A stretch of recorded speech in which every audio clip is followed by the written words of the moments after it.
রাস্তা পরিষ্কার, যে করে একদিকে আসতে হবে তোমাকে, হয়তো ঈমান বাদ দিয়ে কুফর বাদ দিয়ে তাওহীদে আসতে হবে, না হয় তাওহীদ বাদ দিয়ে শিরকে আসতে হবে। তুমি শয়তানি করবা শয়তানকে খুশি রাখার জন্য, আর মাঝে মাঝে আল্লাহু আল্লাহু বলবা আল্লাহকে খুশি রাখার জন্য। এই ভণ্ডামি বন্ধ করতে হবে। আর এই ভণ্ডামি যদি তারা বন্ধ না করে, আমরা বন্ধ করে দিতে বাধ্য করব। যদি বলতে হবে যুবক, ঠিক কিনা? আর এই যুব সমাজ গোটা বাংলাদেশে যেভাবে কোরআনের দিকে ঝুঁকে এসেছে, এই যুব সমাজ যদি আলেমদের সাথে হাত মিলায়, কাঁধে কাঁধ মিলায়, বাতিল বেদাতি মুশরিক মুনাফিক কিংবা নাস্তিক বেঈমান গর্তে লুকাবার জন্য রাস্তা খুঁজে পাবে না। চিল্লায় বলবো সবাই, ঠিক কিনা? যুবকরা কি সেই কাফেলায় শামিল হতে রাজি আছেন কিনা আমি দুহাত তুলে দেখতে চাই। আল্লাহ সুবহানাহু ওয়া তাআলার শেখানো ভাষায় শুকরিয়া আদায় করছি। জবান ছেড়ে দিয়ে সকলে একযোগে বলছি আলহামদুলিল্লাহ। রব্বানা লাকাল হামদ হামদান কাসীরা তাইয়িবান মুবারাকান ফীহি। রব্বানা লাকাল হামদু কামা ইয়ানবাগী লিজালালি ওয়াজহিকা ওয়া আযীমি সুলতানিকা। আল্লাহ রাব্বুল আলামিন আজকে তাফসীরুল কোরআন মাহফিলকে কবুল করুন, আমিন। কদুপুর খাদিমুল কোরআন পরিষদকে আল্লাহ তাআলা কিয়ামত পর্যন্ত কবুল করে নিন, আমিন। পরিষদের সাথে সংশ্লিষ্ট এবং সম্পর্কিত সকলকে আল্লাহ তাআলা মাফ করে দিন, আমিন। আজকের মাহফিলের ওসিলা করে আল্লাহ পাক আমাদের সকলকে হেদায়েতে কামিলা নসিব করেন, আমিন। অত্র এলাকার সমস্ত মুর্দিগানের কবরে আযাবকে আল্লাহ মাফ করে দেন, আমিন। যত ভাইরা এসেছেন, যত মা বোনরা বয়ান শুনতে পাচ্ছেন, যারা অর্থনৈতিকভাবে প্রোগ্রামকে সাফল্যমণ্ডিত করেছেন, উপস্থিতির মাধ্যমে মাহফিলকে আবাদ করেছেন, সকলকে আল্লাহ তাআলা পরিপূর্ণ হিদায়াত দান করেন, আমিন। আল্লাহ পাক যদি কারো ভাগ্যে হিদায়াত রাখেন, তার ঠিকানা যদি জাহান্নামের দ্বার প্রান্তেও থাকে, আল্লাহ পাক সেখান থেকে তাকে উদ্ধার করে নিয়ে আসবেন, সুবহানাল্লাহ। কারো কপালে যদি হিদায়াত না থাকে, সে যদি মক্কা মদিনার গিলাফের কাছেও থাকে, এরপরও সে জাহান্নামেই নিক্ষিপ্ত হবে। আপনারা দেখেছেন পৃথিবীর ইতিহাস যুগ যুগ ধরে আমাদের সামনে এটাই প্রমাণ করেছে। আবু জেহেলের বাড়ি কাবা ঘরের একদম সন্নিকটে, ঠিক কি? একদম হারামের চত্বরের ভেতরেই আবু জাহালের বাড়ি। হেদায়েত শূন্য অবস্থায় জমিন থেকে বিদায় হয়েছে, কপালে হেদায়েতের আলো পৌঁছেনি। কিন্তু হযরত সালমান ফারসি রাদিয়াল্লাহু তাআলা আনহু বাড়ি সেই পারস্যে, সেখান থেকে তিনি রাসূলের সান্নিধ্যে আসলেন, হিদায়াত গ্রহণ করলেন, সুবহানাল্লাহ। আর আবু জেহেল রাসূলের চাচা, আবুল আহাব রাসূলের চাচা, রক্তের সম্পর্কের আত্মীয়। হিদায়াত তাদের কপালে ছিল না। কেন ছিল না? তার কারণ হচ্ছে সত্যকে উপলব্ধি করার পরেও তারা সত্যকে না বুঝার ভান করেছে। আল্লাহ সুবহানাহু ওয়া তাআলা কোন ব্যক্তির উপর জুলুম করেন না। আল্লাহ কারো উপর জুলুম করেন না, জুলুম করেন। দেখুন, এখানে অনেক ভাইরা আছেন, এই প্রোগ্রামের আয়োজন যারা করেছেন তারা অনেকে লন্ডনে থাকেন। বিশেষ করে আমাকে আনার পেছনে যিনি সবচেয়ে বেশি শ্রম দিয়েছেন, যে ভাইয়ের নাম কি জানো? হ্যাঁ, হাবিব বিন ইব্রাহিম। লন্ডনে থাকেন শাহিন। কতটা আন্তরিক ছিলেন তারা। তারা যে দেশে থাকেন সেই দেশটা মুসলিম দেশ নয়, ঠিক কিনা? সেটা খ্রিস্টান মেজরিটি% মানুষ সেখানে বসবাস করে। বিরাট বিরাট সেখানে গির্জা রয়েছে, প্যাগোডা রয়েছে, মন্দিরও আছে। সেখানে ফ্রি সেক্সের দেশ। সেখানে আপনার পর্দাকুশিতার বালাই বলতে রাষ্ট্রীয়ভাবে কোনো বিধিবিধান নেই। ছেলেরা ছেলেকে বিবাহ করছে, মেয়েরা মেয়েকে বিবাহ করছে, বয়ফ্রেন্ড গার্লফ্রেন্ড কালচার লালন করছে। এই অন্ধকারের মধ্যে থাকার পরেও দেখুন, তারা নাস্তিক হয়নি, তারা বেদিন হয়নি, তাদের মনের মধ্যে কোরআনের মহব্বত রয়ে গিয়েছে। তারা দেশে কোরআনের মাহফিল আয়োজন করছে। আমার এক লন্ডনে এক ভক্ত আছেন, তাকে জিজ্ঞেস করলাম, ভাই লন্ডনে মসজিদ মাদ্রাসা কেমন? তিনি বললেন যে এত বেশি মাদ্রাসা লন্ডনে আছে, ইংল্যান্ডে আছে, সকালবেলা যখন মাদ্রাসাগুলো ছাত্র ছাত্রীরা যায় কাতারে কাতারে হিজাব পরিহিত অবস্থায় যায়, তখন মনে হয় না এটা লন্ডন, মনে হয় এটা সৌদি আরব। ইংল্যান্ডে থেকে মানুষেরা এভাবে ধর্ম চর্চা করছে। পক্ষান্তরে বাংলাদেশ 95% মুসলমানের দেশ। আমি তো আগেই বলেছি, কপালে যদি হেদায়েত না থাকে, কেউ যদি বুঝেও না বোঝার ভাগ করে তাকে আল্লাহ হেদায়েত দেন না। আবু জেহেল, উতবা, সাইবার মতো অবস্থা। 95% মুসলমানের দেশে লক্ষ লক্ষ মসজিদ রয়েছে, মাদ্রাসা রয়েছে, কোরআনে কারিমের তিলাওয়াত হচ্ছে, তরজমা হচ্ছে, তাফসীর হচ্ছে। এত কিছুর পরেও ইউরোপ আমেরিকাতে দাড়ি সহ খ্রিস্টানদের অফিসে, ইহুদিদের অফিসে মুসলমানরা কাজ করছে। আর বাংলাদেশে মুসলমানদের দেশে মুসলিম দাবিদার আর মানুষের কাছে পাঞ্জাবি বিক্রি করে কিছু পয়সা কামিয়ে আজকে দাড়ির উপর তাদের অ্যালার্জি শুরু হয়েছে। দাড়ি তাদের সহ্য হচ্ছে। সিচুয়েশনে এতটা ভুল আছে, আমাদের এই মুসলিম কান্ট্রির মুসলমানদেরকে বেদিন মুশরিক বানাবার জন্য কত রকমের কত ধরনের পায়তারা। ইতিমধ্যে আপনারা দেখেছেন উত্তরবঙ্গের এক মসজিদে, সেখানে টাইলস লাগাতে যাচ্ছিলেন মসজিদ কমিটি।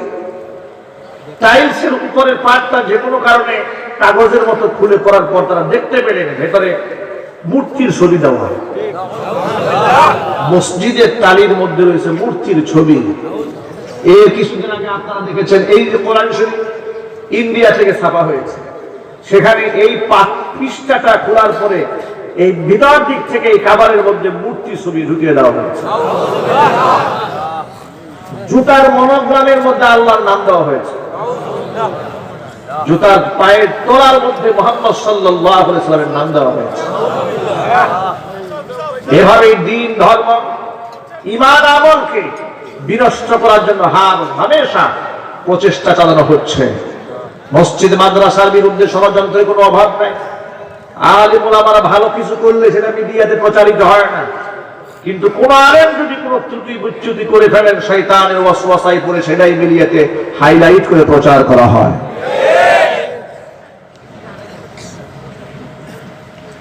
ষড়যন্ত্রের গভীরতা কতটুকু লক্ষ্য করেন? ইতিমধ্যে আপনারা শুনতে পেয়েছেন পার্শ্ববর্তী দেশ ভারতে সুপ্রিম কোর্টে আদালতে রিট করা হয়েছে এই 30 পারা কোরআন থেকে 26টা আয়াতকে বাতিল করে দেওয়ার জন্য। আমার বড় জানতে ইচ্ছে করে, গোটা পৃথিবীতে 1450 বছরের ইতিহাস, কোরআন মাজিদ আল্লাহ পাকের কিতাব, যে কিতাবের মধ্যে আল্লাহ পাক শুরুতেই চ্যালেঞ্জ করে বলে দিয়েছেন, যালিকাল কিতাবু লা রাইবা ফীহি, এটা এমন একটা কিতাব যার মধ্যে সন্দেহের কোনো অবকাশ নাই। কোরআন মাজিদ আল্লাহ পাকের কিতাব, আল্লাহ কোরআনকে নাযিল করেছেন। আল্লাহ পাক বলেন, ইন্না নাহনু নাযালনা যিকরা ওয়া ইন্না লাহু লাহাফিজুন। কোরআন নাযিল করলাম আমি আল্লাহ, সংরক্ষণের দায়িত্ব আমি নিজের হাতে গ্রহণ করেছি, যার কারণে আমার কোরআনকে কেউ যেন ব্যান করতে না পারে, ষড়যন্ত্র করে কোরআনটাকে যেন কেউ মুছে দিতে না পারে। কোরআন মাজিদ এই পৃথিবী থেকে কেউ যেন নিশ্চিহ্ন করে দিতে না পারে, এই জন্য আমি প্রস্তর খণ্ডকে কোরআন হেফাজত করার জন্য আমি দায়িত্ব দেই নাই। কারণ পাথরের খণ্ডে যদি লেখা থাকে, ঘর্ষণে ঘর্ষণে একদিন পাথর ক্ষয় হয়ে যাবে। কাগজকে দায়িত্ব দেইনি, কাগজ একদিন পুরাতন হয়ে যাবে, ছিঁড়ে যাবে। আমি এই দায়িত্ব দিয়েছি পৃথিবীর অসংখ্য কোরআনে কারিমের হাফেজ যারা আছেন তাদের সিনাগুলোকে আমি কোরআন সংরক্ষণের জন্য আমি আল্লাহ নিজে নির্বাচন করেছি। টুকরা টুকরা করে ফেলা হলে একটা আয়াত একটা শব্দ খুঁজে পাওয়া যাবে না। কিন্তু মাত্র 6 বছর 7 বছর 8 বছরের বাচ্চারা 30 পারা কোরআন হাফেজ হয়ে যাচ্ছে। কোরআন তো আল্লাহ নবী সাল্লাল্লাহু আলাইহি সাল্লামের জিন্দা মুজিজা। 1400 বছর ধরে পৃথিবীর অসংখ্য বেঈমানেরা কোরআনের ভুল ধরতে চেয়েছে। কোরআনকে ভুল ধরার চেষ্টা যারা চালিয়েছে তারাই ব্যর্থ হয়েছে। অনেকেই কোরআনের সত্যতার সামনে নতি স্বীকার করে কালিমা পড়ে মুসলমান হয়ে গিয়েছে। ডক্টর মরিস বুকাইলির নাম আপনারা শুনেছেন। ফরাসি বিজ্ঞানী, কোরআন শিখেছিলেন কোরআনের ভুল ধরার জন্য। তিনি বলেছেন, বাইবেল পড়েছি তার মধ্যে ভুল পেয়েছি, আমি ইনজিল পড়েছি, তাওরাত পড়েছি, তার মধ্যে ভুল পেয়েছি, অন্যান্য ধর্মগ্রন্থ যা আছে যতগুলা পড়েছি সবগুলোর মধ্যে আমি বুঝামিল পেয়েছি, ভুল পেয়েছি। যখন শুনতে পেলাম মুসলমানরা সবসময় চ্যালেঞ্জ করে বলে কোরআনে কোনো ভুল নাই, ভুল নাই, তখন আমি কোরআনের ভুল ধরার জন্য কোরআন শিখলাম, আরবি ভাষা ভালো করে শিখে দিলাম কোরআনের ভুল ধরার জন্য। কিন্তু অবাক করা বিষয়, কোরআনে কারিমের ভুল ধরার জন্য আমি যতবার কোরআন পড়েছি কোরআনের ভুল আমি তো ধরতে পারিনি। কোরআন আমার জিন্দগির সমস্ত ভুলগুলা শুধরে দিয়েছে। ভাইরা আমার, কোরআন আল্লাহ পাকের কালাম, আয়াতটা তো জ্ঞান হবে দূরের কথা, একটা নুক্তা পর্যন্ত জের জবর পেশ পর্যন্ত মুছে দেওয়ার ক্ষমতা পৃথিবীর কারো আছে? আর যদি বলতে হবে পৃথিবীর কারো আছে? আপনারা লক্ষ্য করেন, যারা সারা জীবন ভরা গণতন্ত্রের কথা বলে, অসাম্প্রদায়িক চেতনার কথা বলে বলে চিৎকার চেঁচামেচি করে গলা ফাটায়, চিৎকার দিয়ে গলা ফাটায় ফেলে, সেই পার্শ্ববর্তী দেশ ভারতের মোদী সরকার কিছুদিন আগে মসজিদ ভেঙে মন্দির বানানো শুরু করেছে, মুসলমানদের রক্তে হাতটা লাল করে দিয়েছে। এখনো পর্যন্ত মুসলমানদের রক্তের দাগ তার হাত থেকে মুছে যায় নাই।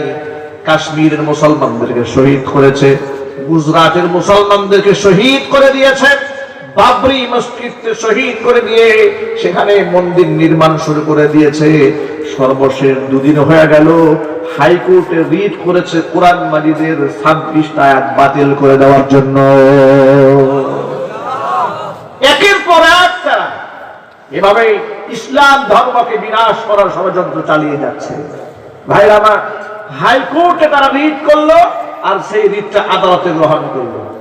আমি আপনাদের কাছে বলতে চাই, জিজ্ঞেস করতে চাই, 95% মুসলমানের এই দেশের আদালতে আমরাও যদি এমন একটা রিট করি, এই দেশের সমস্ত মন্দির গুলাকে ভেঙে চুরে গুড়িয়ে দেওয়া হবে, কথা চিল্লাই বলতে হবে। এই রিটটাকে আমার দেশের হাইকোর্ট অ্যাকসেপ্ট করবে? গ্রহণ করবে? কেন গ্রহণ করবে না? কারণ আমার দেশে শুধু সংবিধান নয়, আমার ধর্ম আমাকে শিখিয়েছে ভিন্ন ধর্মাবলম্বীদের গির্জা, প্যাগোডা, উপাসনালয় এগুলো ভাঙা যাবে না, জবরদস্তি করা যাবে না। এটা ইসলাম আমাদেরকে শিখিয়েছে, আদর্শ আমাদেরকে শিখিয়েছে। কথা বলতে হবে, ঠিক কিনা? আজকে টকশোতে বসে বসে যারা আমাদেরকে মৌলবাদ বলে গালমন্দ করো, আমাদেরকে উগ্রবাদ বলো, আর ভারতের দাদাবাবুদের চাঁদানি করতে করতে জিহ্বাকে পাতলা করে ফেলে দিয়েছ, আজকে তোমাদের চোখের মধ্যে আঙ্গুলটাকে বলে দিতে চাই, কোরআন শরীফের 26টা আয়াতকে ব্যান করে দেওয়ার জন্য আদালতে রিট করা হয়েছে, আর সেই রিট তারা গ্রহণ করেছে। তাদের বিরুদ্ধে তোমাদের জবান খুলতে হবে। যে দেশে সব সময় অসাম্প্রদায়িক চেতনার মুড়িয়া উড়িয়ে মুসলমানদেরকে নিঃস্ব করার জন্য, ধ্বংস করে দেওয়ার জন্য ষড়যন্ত্র চালিয়ে যাচ্ছে, সেই ব্যাপারে তোমাদের কোনো বক্তব্য নাই। তোমাদের সমস্ত বক্তব্য মুসলমানদের বিরুদ্ধে। মনে রেখো, যারা কোরআন শরীফের আয়াতকে ব্যান করার সিদ্ধান্ত গ্রহণ করেছে, ওরা তো কোরআন শরীফের একটা হরফ যে জবর মুক্তাও ব্যান করতে পারবে না, বরং যারা ব্যান করার সিদ্ধান্ত গ্রহণ করেছে এই জমিন থেকে আমাদেরকে নিস্তলাবাদ হয়ে যেতে হবে। ঠিক কিনা? এই জন্য সকল মুসলমানদের চোখ কান্না খোলা রাখতে হবে। মুসলমানদের ইমানের দুশ্মন, ধর্মের দুশ্মন, আদর্শের দুশ্মন, জানের দুশ্মন যে সরকারের নাম, সেই সরকার হচ্ছে মোদী সরকার। কোন সন্দেহ আছে নাকি আপনাদের? চিল্লাই বলতে হবে, কোনো সন্দেহ আছে? এমন একটা হিংস্র পশু, এমন একটা কুখ্যাত সন্ত্রাসী 95 মুসলমানের দেশে লাল গালিচা সংবর্ধনায় মেহমান হয়ে আসবে। কোন মুসলমানের সরিষা দ্বারা পর্যন্ত ঈমান থাকলে কেউ সেটা মানতে পারবে না। আমার দেশে Europe, America, Britain, Canada, Germany যে কোনো দেশের প্রধানমন্ত্রী আসতে পারে, আমাদের কোনো আপত্তি নাই। কিংবা পার্শ্ববর্তী দেশ ভারতে অনেক উদার মনের অমুসলিমও আছে, তারা আসুক, আমাদের কোনো আপত্তি নাই। কিন্তু মুসলমানদের রক্ত খেকু সন্ত্রাসী মোদী সরকার বাংলার মাটিতে আসবে, ও মুসলমান আপনারা কি সেটা তাকিয়ে তাকিয়ে তামাশা দেখবেন? মুসলমান কি বরদাস্ত করতে পারবেন? যে কোনো মূল্যে বেঈমানকে ঠেকাতে হবে, রক্তের বন্যা বয়ে দিতে হবে।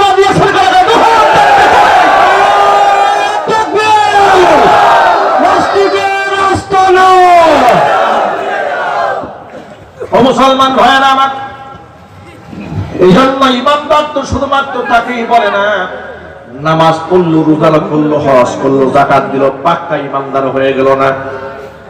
আমার নবী বিশ্বনবী মুহাম্মদ রাসূলুল্লাহ সাল্লাল্লাহু আলাইহি ওয়াসাল্লাম বলেছেন, মান রাআ মিনকুম মুনকারান ফালিয়ুগাইয়িরহু বিয়াদি। চোখের সামনে যে অন্যায় দেখো, হাত দিয়ে অন্যায়কে চূর্ণ বিচূর্ণ করে দাও।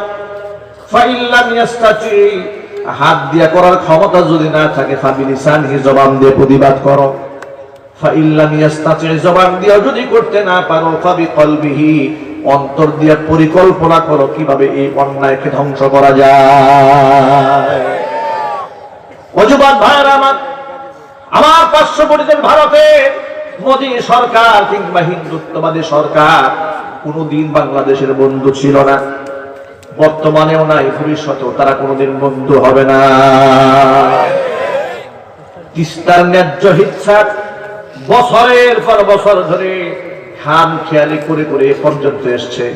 আমাদের যখন পানির দরকার হয় না তখন আমাদেরকে ভাসিয়ে দেয়, যখন পানির প্রয়োজন হয় তখন আটকায়া আমাদের জমিন গুলাকে শুষ্ক মরুভূমি বানিয়ে দেয়। এই হচ্ছে বন্ধুর চরিত্র। এমন বন্ধু তারা আমার মসজিদ ভেঙে মন্দির বানায় দেয়, এমন বন্ধু তারা আমার মুসলমান ভাইকে গরু জবাই করার অপরাধে মুসলমানকে জবাই করে দেয়। এমন বন্ধু তারা আমার দেশ থেকে ইলিশ মাছ গ্রহণ করে আর আমার দেশের বর্ডার গুলো ক্রস করে করে ইয়াবা ট্যাবলেট ঢুকায় দেয়। কথা বলতে হবে। ইয়াবার ফ্যাক্টরি কি বাংলাদেশে আছে? যদি বলে ইয়াবার ফ্যাক্টরি আছে ভারতে, ইয়াবার কোম্পানি আছে পার্শ্ববর্তী দেশ মিয়ানমারের বর্ডার থেকে বাংলাদেশে ইয়াবা পুশ করা হয়, ভারতের বর্ডার থেকে ইয়াবা বাংলার জমিনের মধ্যে ঢুকায় দেওয়া হয়। আশ্চর্যের ব্যাপার কি শোনেন, সারাটা জীবনে বহুবার শুনেছি গরু পাচার করতে গিয়া মুসলিম গরু ব্যবসায়ী বিএসএফ এর গুলিতে নিহত, ঠিক কিনা? আজ পর্যন্ত আমি আমার হায়াতে শুনলাম না একজন ইয়াবা ব্যবসায়ী ইয়াবা পাচার করতে গিয়ে বিএসএফ এর গুলিতে মারা গেছে, কোনদিন শুনলাম না। কথা বলতে হবে, ঠিক কিনা বলেন? এর মানেটা কি? আপনি যদি ইয়াবা পাচার করেন আপনার কোনো অসুবিধা নাই, গাঁজা, আফিম, হেরোইন, মাদক যত পারেন বাংলাদেশে ঢুকায় দাও, বাংলাদেশের ইয়াং জেনারেশনকে শেষ করে দাও, ধ্বংস করে দাও। কিন্তু আমি আমার সকল যুবক ভাইদেরকে বলতে চাই, যুবক ভাইরা, পদের পাতানো ফাঁদে পা দেওয়া যাবে না। আমার একটা নিজস্ব সক্রিয়তা আছে, আমার ব্যক্তি পরিচয় রয়েছে, আমার একটা ন্যাশনালিটি রয়েছে, আমার একটা আইডেন্টিটি আছে, আছে না নাই? আমি বিশ্বনবী মুহাম্মদ রাসূলুল্লাহ সাল্লাল্লাহু আলাইহি সাল্লামের আদর্শের সৈনিক। সর্বোপরি আমি একজন মুসলমান। মাদকের সাথে আমার কোনো প্রকার সম্পর্ক থাকতে পারে না। আমার সম্পর্ক থাকবে কোরআনের সাথে, আমার সম্পর্ক থাকবে হাদিসের সাথে, আমার মহব্বত থাকবে বিশ্বনবী মুহাম্মদ রাসূলুল্লাহ সাল্লাল্লাহু আলাইহি সাল্লামের সাথে। ও যুবক ভাইরা আমার, এক বাক্যে জবাব দিয়ে বলেন, রাসূল সাল্লাল্লাহু আলাইহি সাল্লামের সাথে ভালোবাসা রাখতে আমাদের কোনো আপত্তি আছে? না। আরো জোরে বলেন, না। রাসূলকে ভালোবাসেন কারা কারা? দু হাত দেখতে চায়। আল্লাহ সুবহানাহু ওয়া তাআলা আমাদের সকলকে নবী প্রেমিক হিসেবে কবুল করেন। জোরে জোরে বলেন আল্লাহুম্মা আমিন। রাসূলকে যদি ভালোবেসে থাকেন, মুহাব্বত করে থাকেন, তাহলে আমল দিয়ে তার প্রমাণ দিতে হবে। যদি মুখে বলি একটা, আমল করি আরেকটা, তাহলে হবে ভণ্ড দাবি। জোরে বলেন ঠিক কিনা? ও যুবকেরা আমার, এক বাক্যে জবাব দিয়ে বলেন, মাদকের সাথে আমার নবীর কোনো সম্পর্ক আছে? আরো জোরে বলতে হবে। নেশার সাথে আছে, গাঁজার সাথে আছে, বিড়ি সিগারেট তামাকের সাথে আছে। নবীজির সম্পর্ক যার সাথে ছিল না, আমি উম্মতের সম্পর্ক তার সাথে হতে পারে না। কোন বেঈমান মুশরিক কিংবা বেদিক আমার জীবনের চলার পথে আদর্শ হতে পারে না। আমার জন্য আদর্শ হচ্ছে বিশ্বনবী মুহাম্মদ রাসূলুল্লাহ সাল্লাল্লাহু আলাইহি ওয়াসাল্লাম। কুরআন মাজিদ আল্লাহ রাব্বুল আলামিন বলেন, ওয়া আতিউল্লাহা ওয়া আতিউর রাসূল ওয়া উলিল আমরি মিনকুম। আমি আল্লাহ, আমার রাসূল এবং তোমাদের মধ্যে জ্ঞানী পণ্ডিত আলেম যারা ফাকিহ যারা, তাদের অনুসরণ করো। আল্লাহ এবং তার রাসূলের অনুসরণ করলে লাভটা কি? ومن يطع الله والرسول مع الذين أنعم الله عليهم من النبيين والصديقين والشهداء والصالحين وحسن أولئك رفيقا। আল্লাহ পাক বলেন, আমি আল্লাহ আমার রাসূলের অনুগত্য যে ব্যক্তি করবে তাদের হাসর হবে নবীদের সাথে, তাদের হাসর হবে সিদ্দিকীনদের সাথে, তাদের হাসর হবে শহীদদের সাথে। জোরে বলেন আল্লাহু আকবার। ও যুবকেরা, নবীদের সাথে হাসর হোক, এটাকে আমরা চাই না? সিদ্দিকীনদের সাথে হাসর হোক আমরা কি চাই না? শহীদদের সাথে হাসর হোক, এটাকে আমরা চাই না? মনে রাখবেন, নবী, সিদ্দিকীন, শুহাদা, তাদের কোনো হিসাব হবে না, বিনা হিসেবে আল্লাহ জান্নাত দিয়ে দেবেন। যত বড় টাকাওয়ালা, পয়সাওয়ালা, ক্ষমতাবান ব্যক্তি আমি হই না কেন, জমিন থেকে বিদায় আমাকে হতে হবে। পৃথিবীর টাকা, পয়সা, ক্ষমতা এই জীবনটাকে চিরঞ্জীব বানায় রাখতে পারবে না। ইবাদতের মাধ্যমে কিংবা আল্লাহর নৈকট্যের মাধ্যমে পৃথিবীতে যদি কেউ চিরঞ্জীব হতে পারতেন, তাহলে বিশ্বনবী মুহাম্মদ রাসূলুল্লাহ সাল্লাল্লাহু আলাইহি ওয়াসাল্লাম কিয়ামত পর্যন্ত দুনিয়ায় বেঁচে থাকতেন। কথা বলেন ঠিক কি? সম্পদের মাধ্যমে যদি নিজেকে টিকায় রাখা যেত, কারুন জমিন থেকে ধ্বংস হতো না। অজস্র সম্পদের মালিক ছিল কারুন। ক্ষমতার কারণে দুনিয়াতে চিরঞ্জীব যদি কেউ হতে পারত, অবশ্যই ফিরআউন নমরুদ চিরঞ্জীব হয়ে থাকত। চোখের সামনে আপনারা কি দেখেন না, কত বড় বড় রাজনৈতিক নেতারা বিদায় হয়ে যাচ্ছে? যাদের দাপটে, যাদের ক্ষমতায় এই দেশের মাটি সহ থরথর করে এক সময় কেঁপেছে, তারাও তো এক সময় মৃত্যুর কোলে ঢলে পড়েছে। জোরে বলেন ঠিক কিনা? আজকেও তো লেটেস্ট নিউজ আপনারা শুনেছেন, ব্যারিস্টার মওদুদ আহমদ কত বড় ক্ষমতাধর নেতা ছিল, আজকে ইংল্যান্ডের এক সিঙ্গাপুরের হসপিটালে তিনি জমিন থেকে বিদায় হয়ে গেলেন। এভাবে একের পর এক দুনিয়ার যত রাজা ছিলেন, যারা বাদশা ছিলেন, তারা সবাই চলে যাবে, আমির ফকির কেউ থাকবে না। বাকি থাকবেন একমাত্র আল্লাহ সুবহানাহু ওয়া তাআলা। যত ভাইরা আমরা এখানে এসেছি, আপনারা বলেন, হাজার কোটি টাকার মালিক হয়েও কি আমার জীবনটাকে চিরঞ্জীব বানায় রাখতে পারবো? আরো জোরে বলেন পারবো। যেহেতু আমাকে বিদায় হতেই হবে, কবরে যেতেই হবে, হাসরের ময়দানে যেহেতু আমাকে দাঁড়াতেই হবে, তাহলে আমি বদকারদের কাতারে দাঁড়াতে চাই না, আমি নেককারদের কাতারে দাঁড়াতে চাই। হাদিস শরীফের মধ্যে এসেছে, আল মারউ মা মান আহাব্বা। দুনিয়াতে যার সাথে যার মহব্বত, কিয়ামতে তার সাথে তার কিয়ামত। দুনিয়াতে কার সাথে আমার চলাফেরা হবে, উঠা বসা হবে, বন্ধুত্ব হবে কার সাথে, সেটা আমাকে এখান থেকে ডিসাইড করতে হবে, এখান থেকে আমাকে নির্ধারণ করতে হবে। আমাকে চূড়ান্ত সিদ্ধান্ত আজকে এখান থেকে গ্রহণ করতে হবে। আমি যদি কাউকে ভালোবাসি তো আল্লাহর জন্য ভালোবাসবো। কারো প্রতি যদি আমার ঘৃণার সৃষ্টি হয় তো আল্লাহর জন্যই হবে। আমি যদি কোনো ব্যক্তিকে দেখি সেই ব্যক্তি আমার নবীর জন্য কান্দে, আমার নবীর জন্য জীবন বাজি রাখতে পারে, তাহলে আমি তাকে মহব্বত করব আল্লাহর জন্য, নবীর জন্য। আর যখন দেখবো কোন ব্যক্তির ভিতরে আমার নবীর প্রতি বিদ্বেষ রয়েছে, হিংসা রয়েছে, ইসলামের আদর্শের প্রতি তার মনোভাব বিদ্বেষ রয়েছে, এমন যদি দেখতে পাই, ও মুসলমানেরা, তাদের সাথে আমাদের কোনো সম্পর্ক থাকতে পারে না। এবং বাংলাদেশের মধ্যে প্রতিষ্ঠিত একটা ব্যবসায়ী, বিরাট ব্যবসা প্রতিষ্ঠান, বিভিন্ন পণ্য তাদের রয়েছে। সেলসম্যান নিয়োগ দেওয়ার সময় শর্ত লাগাই দিয়ে মুখের মধ্যে দাড়ি থাকলে সেলসম্যান হওয়া যাবে না। বিক্রি করে পাঞ্জাবি, কিন্তু দাড়ি সহ্য হয় না। কি মজার ব্যাপার! ভাই একজন লিখেছে ফেসবুকে, পাঞ্জাবি বিক্রি করে খাস আর দাড়ি দেখলে লজ্জা পাস। কথা বলেন ঠিক কিনা? মনে রাখবেন সকল ভাইরা মিলে আমরা যদি প্রতিবাদের ঝড় তুলতে পারি, ইতিমধ্যে টেকনাফ থেকে তেতুলিয়া, রূপসা থেকে পাটুরিয়া পর্যন্ত আরঙের বিরুদ্ধে বয়কটের আহ্বান এসেছে। দেশের বরেণ্য আলেমরা ডাক দিয়েছে, যুব সমাজ আহ্বান জানিয়েছে, মানুষেরা আরঙকে প্রত্যাখ্যান করেছে, রাসূল বিদ্বেষী হিসেবে চিহ্নিত করেছে। চিল্লায় বলো ঠিক কিনা? টাকার গরমে তারা ইসলামকে ভুলে গিয়েছে, বাতিলের সামনে মাথা নত করেছে।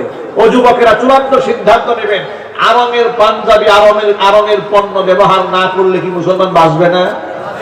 আরো জোরে বলতে হবে, বাঁচবে না।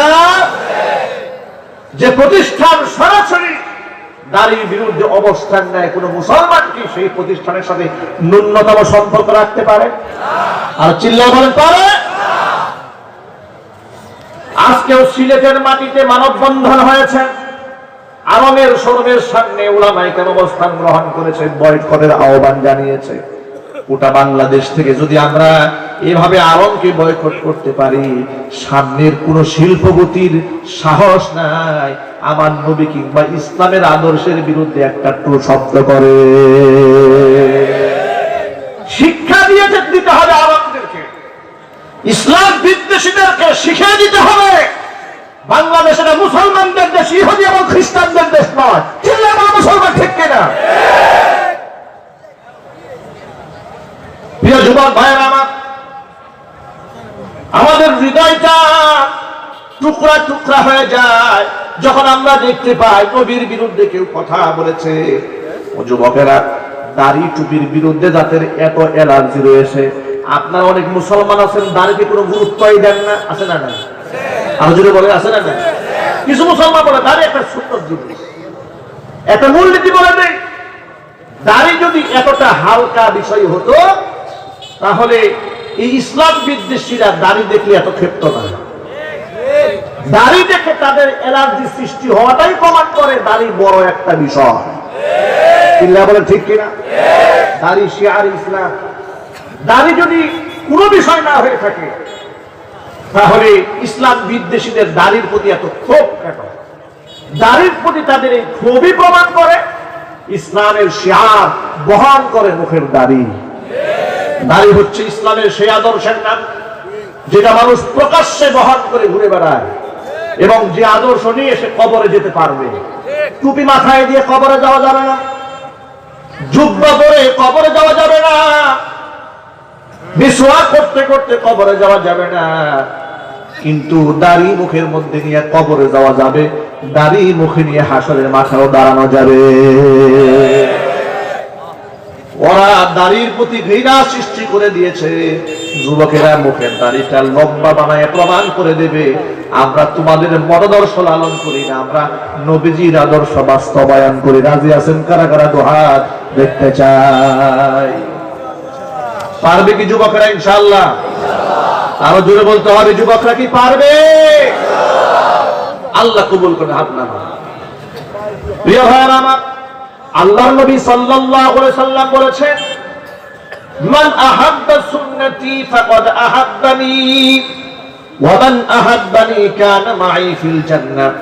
যে ব্যক্তি আমার সুন্নতকে ভালোবাসবে সেই ব্যক্তি আমাকে ভালোবাসবে, আর আমাকে যে ব্যক্তি ভালোবাসবে কানা মাই ফিল জান্নাহ, সেই ব্যক্তি আমি নবীর সাথে জান্নাতি হবে।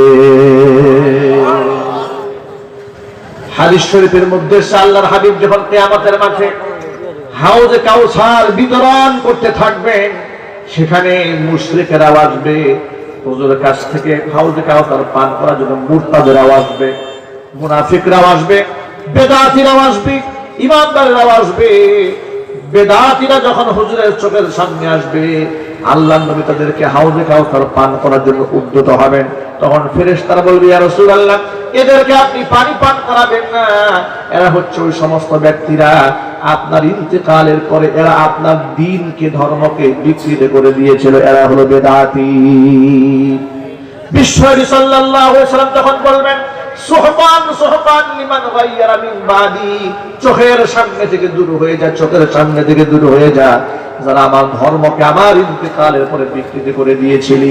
ভাইরা আমার, আজকে সমাজের মধ্যে দেখবেন দাড়ি টুপি পাগড়ি মাথায় দিয়ে ওয়াজের স্টেজে বসে মানুষদেরকে সুন্নতের তালিম দেয় না, ইসলামের কথাও বলে না, তাওহীদের কথা বলে না, বরং সুকৌশলে মানুষদেরকে মাজার পূজারী মুশরিক বানায় দেওয়ার জন্য ষড়যন্ত্র চালায়।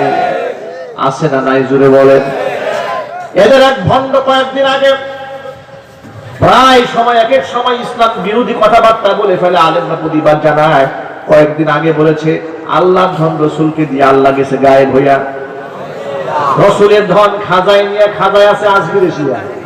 এর মানে আল্লাহ দিয়ে দিয়েছে, রসুলও দিয়ে দিয়েছে, কিন্তু খাজায় আর কাউরে দেয় নাই, খাজায় নিয়েই শুয়ে আছে।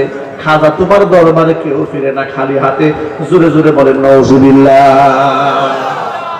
এই গান যদি কেউ গায়, এই বিশ্বাস যদি কোনো মুসলমানের অন্তরে থাকে, এক বাক্যে জবাব দিয়ে বলে সে মুসলমান না মুশরিক? আরো জোরে। এই মুশরিক বক্তা সারা বাংলাদেশে যখন আমরা প্রতিবাদের ঝড় তুললাম, দেশের বরেণ্য আলেমরা যখন তাকে তওবা করার আহ্বান জানিয়েছে, তওবা তো করলই না, নিজের কুফরি এবং শিরকির উপর অটল থেকে রাজনৈতিক স্টাইলে চাপাবাজি শুরু করে দিয়ে বলল, আমরা অস্ত্র জমা দিয়েছি, ট্রেনিং জমা দেই নাই। কথা কোন ঠিক কি?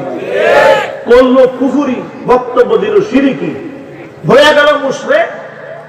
আহ্বান করলাম তওবার জন্য, তওবা তো করলই না, উল্টা ফের দিয়ে বলে অস্ত্র জমা দিয়েছি, ট্রেনিং জমা দেয় নাই। তো ট্রেনিং তোমার মধ্যে কি আছে দেশের মানুষই সেটা জানে না। কথা বলে না কেন আপনারা? এর মধ্যে কি ট্রেনিং আছে? এর মধ্যে ট্রেনিং আছে কেমনে নাচতে হয়। বলেন ঠিক কিনা? বলে কিতাব নিয়ে বসো। পাগল ছাগলের সাথে কি মানুষ কিতাব নিয়ে বসে? চিল্লা বলতে হবে। ডক্টর এনায়েতুল্লাহ আব্বাসী হাফিজাহুল্লাহর একটা কথা আমার খুব ভালো লেগেছে। তিনি বলেছেন 1 কোটি টাকার চ্যালেঞ্জ নাকি দিয়েছে ওই পাগলে, পাগলের মাথা ঠিক নাই। কথা কোন ঠিক কিনা?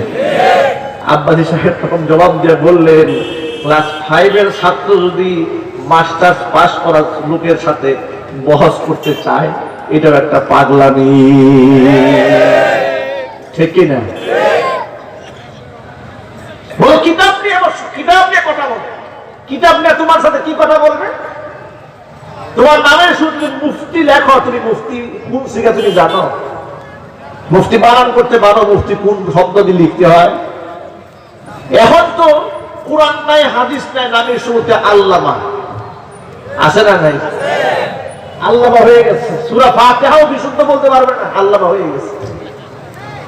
কোরআনে কারিমের তরজমা নাই, তাফসীর নাই, নবীজির আদর্শ নাই, মানুষকে সুন্নতমুখী করার কোনো কথা নাই, নারীদেরকে পর্দা পুষিতা করার কোনো কথা নাই, জাহান্নামের ভয় যেন কলিজার মধ্যে ঢুকে সেটা নিয়ে কথা নাই, নামাজ নাই, রোজা নাই, আল্লাহর নামের জিকির বিকৃত ভাবে করা হচ্ছে। জোরে জোরে বলেন ঠিক কিনা? আল্লাহ পাকের 99টা সুন্দর সুন্দর নাম আছে না নাই? আচ্ছা, সুন্দর সুন্দর 99টা নামের মধ্যে হ্যাঁ ও এটা কোন নাম্বার নাম? আপনারা বলেন, কোন নাম আছে নাকি? 99টা নামের মধ্যে হ্যাঁ ও এর কোন নাম কি আপনারা পেয়েছেন? এরা পাইল কই? এরা পেল কোথায়? হ্যাঁ ও জিকির পাইল কই? সুস্থ মানুষ আল্লাহর নামটা সুন্দর করে নাও, সুবহানাল্লাহ বলো, আলহামদুলিল্লাহ বলো, লা ইলাহা ইল্লাল্লাহ বলো, আল্লাহু আকবার বলো। এত সুন্দর সুন্দর জিকির থাকতে তুমি হ্যাঁ ও বলো কেন? স্টেজে উঠে নাচো কেন? তোমাকে কে নাচটা শিখাইলো? কোরআন শরীফে কোথায় নাচতে শিখিয়েছে? হাদিসে কোথায় আছে? কোন সাহাবী জীবনে এভাবে নাচছে? তাবিঈরা নেচেছেন? রাসূল নেচেছেন? তাহলে এই সমস্ত লোকেরা ওয়াজের স্টেজে বসে মানুষকে মুশরিক বানিয়ে দেওয়ার ষড়যন্ত্র চালাচ্ছে। চিল্লায়ে বলে ঠিক কি না? আমি যুবকদেরকে আহ্বান জানাবো, যুবকেরা টিকটক করার জন্য এই সমস্ত ভণ্ডদের কথা শোনা যাবে না। ওদের গান এখন ডিজে পার্টিতে বাজে, ওদের গান এখন পূজায় বাজে, ওদের গান এখন বিবাহের মঞ্চে বাজে। এর দ্বারা স্পষ্ট প্রমাণ হয়ে যায় ও যেগুলা গায় এটা ওয়াজ মাহফিলে বাজার শান নয়, এটা পূজায় বাজার জিনিস। চিল্লায় বলো ঠিক কিনা মুসলমান? অতএব মুশরিকদের দিনের খোরাক যারা দেয় তারা মুসলমানদের আত্মার খোরাক কোনদিন দিতে পারে না। একটা পাত্রের মধ্যে পেশাবও থাকবে আবার ঘিও থাকবে, শপথ নাকি? একই কলেজের মধ্যে ইমানও থাকবে আবার কুফুরিও থাকবে, সম্ভব? একই কলেজের মধ্যে ইমানও থাকবে নেফাকিও থাকবে, সম্ভব? রাস্তা পরিষ্কার, দয়া করে একদিকে আসতে হবে তোমাকে। হয়তো ইমান বাদ দিয়ে কুফুর বাদ দিয়ে তাওহীদে আসতে হবে, না হয় তাওহীদ বাদ দিয়ে শিরকে আসতে হবে। তুমি শয়তানিও করবা শয়তানকে খুশি রাখার জন্য, আর মাঝে মাঝে আল্লাহু আল্লাহু বলবা আল্লাহকে খুশি রাখার জন্য। এই ভণ্ডামি বন্ধ করতে হবে। আর এই ভণ্ডামি যদি তারা বন্ধ না করে আমরা বন্ধ করে দিতে বাধ্য করব। যদি বলতে হবে যুবক ঠিক কিনা? আর এই যুব সমাজ গোটা বাংলাদেশে যেভাবে কোরআনের দিকে ঝুঁকে এসেছে, এই যুব সমাজ যদি আলেমদের সাথে হাত মিলায়, কাঁধে কাঁধ মিলায়, বাতিল বেদাতি মুশরিক মুনাফিক কিংবা নাস্তিক বেঈমান গোত্রে লুকাবার জন্য রাস্তা খুঁজে পাবে না। চিল্লায় বলবো সবাই ঠিক কিনা? যুবকরা কি সে কাফেলায় শামিল হতে রাজি আছেন কিনা আমি দুহাত তুলে দেখতে চাই। প্রিয় যুবক ভাইরা আমার, সমাজের মধ্যে বেদাতকে লাঠি মেরে দূর করতে হবে, সুন্নাতকে কায়েম করতে হবে, কবর পূজা মাজার পূজা বন্ধ করতে হবে, কবর জিয়ারত চালু করতে হবে। বিশ্বনবী সাল্লাল্লাহু আলাইহি সাল্লাম বলেন, নাহাইতুকুম আন জিয়ারাতিল কুবুর ফাজুরুহা ফাইন্নাহা তুযাক্কিরুল মাউতা। আমি তোমাদেরকে কবর জিয়ারত করতে নিষেধ করেছিলাম ইসলামের প্রাথমিক যুগে। তার কারণটা শোনেন। ইহুদি এবং খ্রিস্টানেরা নবীদের কবরগুলোকে সেজদার জায়গা বানিয়ে দিয়েছিল। আল্লাহর নবী কবর প্রীতি, কবর পূজা মানুষের অন্তর থেকে মুছিয়ে দেওয়ার জন্য প্রাথমিক পর্যায়ে কবর পূজা বন্ধ করে দেওয়ার জন্য কবর জিয়ারতটাকে নিষেধ করে দিলেন। জিয়ারত করতে পারবে না। যখন দেখলেন কবর পূজা মানুষের অন্তরে নেই, কবর প্রীতি চলে গেছে, তখন আল্লাহর হাবিব বললেন, এখন তোমরা জিয়ারত করতে পারো। ফাইন্নাহা তুযাক্কিরুল মাউতা, কারণ কবর জিয়ারত করলে মানুষকে মৃত্যুর কথা স্মরণ করিয়ে দেয়। আল্লাহর নবী আল্লাহর কাছে নিজে দোয়া করলেন, আল্লাহুম্মা লা তাজআল কবরি ওয়াসানান ইউবাদু। আল্লাহ তুমি আমার কবরটাকে পূজনীয় বানাই দিও না। সুবহানাল্লাহ, জোরে বলেন না সুবহানাল্লাহ। আজকে সেই জায়গায় বাংলাদেশের অসংখ্য মুসলমানেরা কবর পূজা করে না, করে না? কবরে সেজদা দেয় কিনা, মাজারে ফুল দেয় কিনা, আগরবাতি দেয় কিনা, মোমবাতি জ্বালায় কিনা, কবরের উপর ফ্যান দেয় কিনা, মশারিও টানাইছে। আচ্ছা কবরের উপর মশারি কেন? এর কোনো জবাব আপনার কাছে আছে? আর চিল্লাই বলে কবরের উপরে ফ্যান কেন? কোন জবাব আছে আপনাদের কাছে? কবরের যিনি শুয়ে আছেন তার কি গরম লাগে? তাহলে ফ্যান লাগাইলেন কেন? মশারি টানাইলেন কেন? কি পীর সাহেবের মশাই কামড়ায়? কি তামাশা চলছে বাংলাদেশে। আর আমরা যখন এগুলার বিরোধিতা করে নিষেধ করি, তখন এরা কি বলে জানেন? স্টেজে উঠে ওই এরা হলো ওয়াহাবি। কথা ঠিক কি না? এরা হলো ওয়াহাবি। আর আমরা বলি এরা না ওয়াহাবি না ইহাবি, এরা কুছ ভি নেই। কথা বলেন ঠিক কি না? এটা এরাই তো আব্বাসী সাহেব বলেছেন। এই শব্দটা আমার কাছে ভালো লেগেছে। এরা না ইহাবি না ওয়াহাবি, এরা কুছ ভি নেই। এরা করলো কবর পূজা, আমরা করলাম নিষেধ।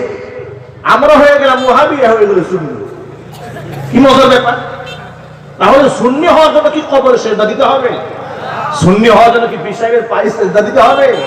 পীর সাহেবের পায়ে যে সেজদা দিল, কবরে যে ব্যক্তি সেজদা দিল, সে সুন্নি না মুশরিক? কি বলেন? কাজ করলা শিরিক, কি নাম দিলা শুনতে, কারণটা কি? এর নামই তো ভণ্ডামি। এর নাম কি? ভণ্ডামির সংজ্ঞা হইল মুখে বলে একটা, কাজ করে আরেকটা। এটা হলো ভণ্ডামির সংজ্ঞা। এখন ওরা নিজেদেরকে বলে আশেকে রসুল। তো রসুল কি কবরে সেজদা দিয়েছেন? আমার চিল্লায় বলতে হবে। রসুল সাল্লাল্লাহু আলাইহি ওয়াসাল্লাম কি কবরে মাজার বানিয়েছেন? আগরবাতি জ্বালিয়েছেন? মোমবাতি জ্বালিয়েছেন? কবরের মধ্যে টাকা দেওয়ার সিস্টেম চালু করেছেন? তাহলে তোমরা করলা কেন? রসুল যা করলেন না, তোমরা সেটা করলা কেন? তাহলে বোঝা গেল মুখে বললা আশেকে রসুল আর কাজ করলা আশেকে শয়তান। এর দ্বারাই প্রমাণ হয়ে গেল তোমরা ভণ্ড এবং প্রতারক। যুবকেরা ইমানকে মজবুত করেন।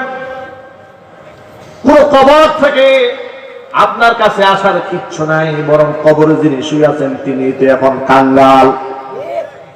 আপনি যদি কিছু দেন তাহলে তিনি পাবেন, আর আপনি যদি কিছু না দেন তিনি কিচ্ছু পাবেন না। এটা আমার কথা নয়, এটা আমার রাসূল সাল্লাল্লাহু আলাইহি ওয়াসাল্লাম বলেছেন। নবীজি বলেছেন, মাথানুল মাইয়িতি কাল গারিকি ফিল বাহরি। মৃত ব্যক্তির উদাহরণ হচ্ছে সমুদ্রে ডুবে যাওয়া ব্যক্তির মতো।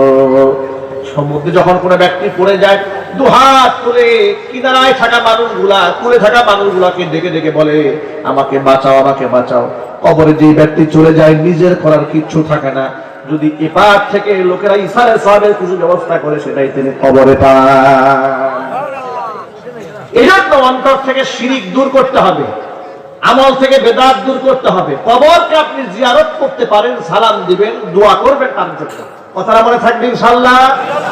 আল্লাহ যেন কবুল করে, জোরে করে আমিন। সুন্নাত, সুন্নতকে ভালোবাসতে হবে, সুন্নতকে আঁকড়ায় ধরতে হবে। আজকে আমাদের গোটা আলোচনার এক নাম্বার মূল বিষয় হচ্ছে সুন্নাহ ভিত্তিক জীবন গড়ব, বেদাতের কপালে লাথি মারব। যুবকরা পারবো না ইনশাআল্লাহ। আর বেদাতি কোনো ব্যক্তিকে ইজ্জত দেওয়া যাবে না, সম্মান দেওয়া যাবে না। কারণ রাসূল সাল্লাল্লাহু আলাইহি ওয়াসাল্লাম বলেছেন, মান ওয়াক্কারা সাহিবা বিদআত ফাকাদ আনা আলা হাদমি ইসলাম। যেই ব্যক্তি কোনো বেদাতিকে সম্মান দিল সেই ব্যক্তি ইসলাম ধ্বংসের কাজে সাহায্য করল। সুতরাং আসো আল্লাহ সুবহানাহু ওয়া তাআলা আমাদেরকে শিরিক মুক্ত ঈমান, বেদাত মুক্ত আমল করার তৌফিক দান করুন। সামনে আসতেছে লাইলাতুল নিসফি মিন শাবান, শাবান মাসের মধ্য রজনী, যারা আমরা আমাদের এই উপমহাদেশে শবে বরাত হিসেবে আমরা উদযাপন করি। শবে বরাতের মূল বিষয়টাই হচ্ছে আমাকে শিরিক মুক্ত হতে হবে, হিংসা মুক্ত হতে হবে। যুবকরা পারবো না ইনশাআল্লাহ। আল্লাহ সুবহানাহু ওয়া তাআলা আমাদের সকলকে কবুল করে, মঞ্জুর করে, জোরে করে আমিন। এতক্ষণ পর্যন্ত যে কথাগুলো আপনাদের সামনে পেশ করেছি, সবার আগে আমাকে, আমার ভাইদেরকে, মা বোনদেরকে সকলকে আমল করার তৌফিক দান করুন। আর সকলের জন্য একটা সুসংবাদ রয়েছে, রমজান সামনে আসতেছে। দেশ এবং বিদেশের অনেক ভাইরা এবং বোনেরা, মা বোনেরা, মিন কুল্লি যামবিন ওয়া আতুবু ইলাইহি ওয়া লা হাওলা ওয়া লা কুওয়াতা ইল্লা বিল্লাহিল আলিয়্যিল আযীম। পুরো আযানটা দেওয়া যাবে না, সামান্য একটু শোনাচ্ছি। আল্লাহু আকবার, আল্লাহু আকবার,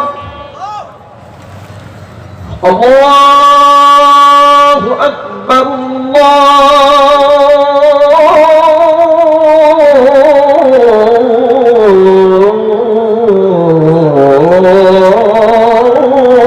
আকবার। আশহাদু আল লা ইলাহা ইল্লাল্লাহ,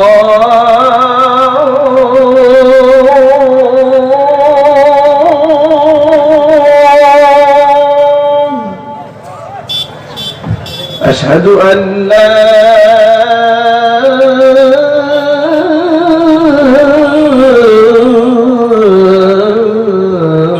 إله إلا الله।